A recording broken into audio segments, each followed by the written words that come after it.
So, what made it this movie, the origin story, something you wanted to be part of? I think that it was such a magical story, and that it's something that's never been seen before, and something that's just so exciting. Right. It's interesting that I mean, maybe some people that have read the book will understand but the average person really doesn't know how like Blackbeard Fits was into the before, story. and Hook. We didn't really know how the pre-story for that. So was that part of the Yes. appeal? Yeah, I mean, yeah, it was interesting to be able to do another rendition of Peter Pan, but have it be something so different. Right. And so tell me about working with Joe Wright. How would you describe him as a director? He's a very good director. He plays music while we're on set, and it gets everyone into the vibe. They had 200 extras almost every day, and when Joe played music, everyone was dancing.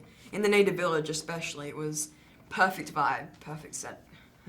And so Rooney, did he kind of work with you on his vision about your character?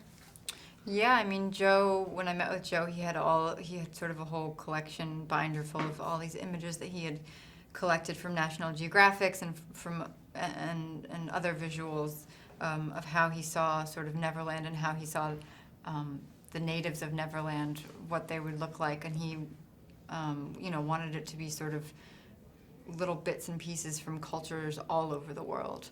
And I thought there was something really beautiful about that.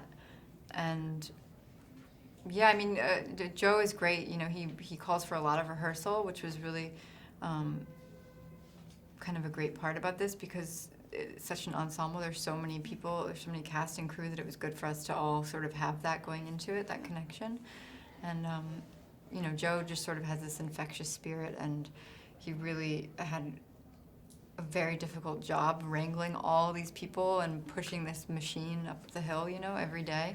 And he's a fantastic director. I really wanted to work with him. I'm such a fan of his work, and I think he really did something different and special with this. Yeah, I just talked to Hugh, and he said he'd never felt this on a movie set before, where with this like football field environment that was all you used to working with CGI and green screen, but you were immersed in this beautiful environment, and then the costuming on top of it. Did that happen to you also? That experience? Yeah, I mean, I don't have anything to compare it to because I haven't really done films with green screen and CGI. But yeah, we were really lucky in that most of the stuff we were interacting with was practical, and that there was, they didn't CGI in extras. We had hundreds of extras with us, and all in costume, and it definitely brought a different energy to things. Yes, they built everything. They built Neverland with a couple of pirate ships. It was beautiful. It was brilliant. It was amazing. Yeah, especially when we get to the village, like what's set up behind you. It's just so gorgeous. You want to walk in there and experience it ourselves. So tell me about working with Hugh and with Garrett. It was a pleasure working with you. I mean, he's a brilliant actor and he's lovely. And working with Garrett, Garrett's lovely. He's really nice, and he's, once again, an amazing actor. And working with everyone who I worked with was amazing. I mean, Rooney, Garrett, Hugh, it was a pretty amazing cast. So tell me about, why does your character want to help Peter? Well, I think she's sort of grew up being, everyone in the village has been told this prophecy, this story of a boy who will come and who can fly and who's sort of going to be the chosen one, the savior who's going to save the fairy kingdom. And when Peter shows up, he's not anything of what they expected. She's been told this story, and I think she expected someone maybe a little older, a little stronger, and he can't fly, and he doesn't really believe in himself, and he doesn't seem at all like the chosen savior who's that they've been waiting for. But she still believes in him, and I think she wants to sort of take him under her wing and help him realize that destiny.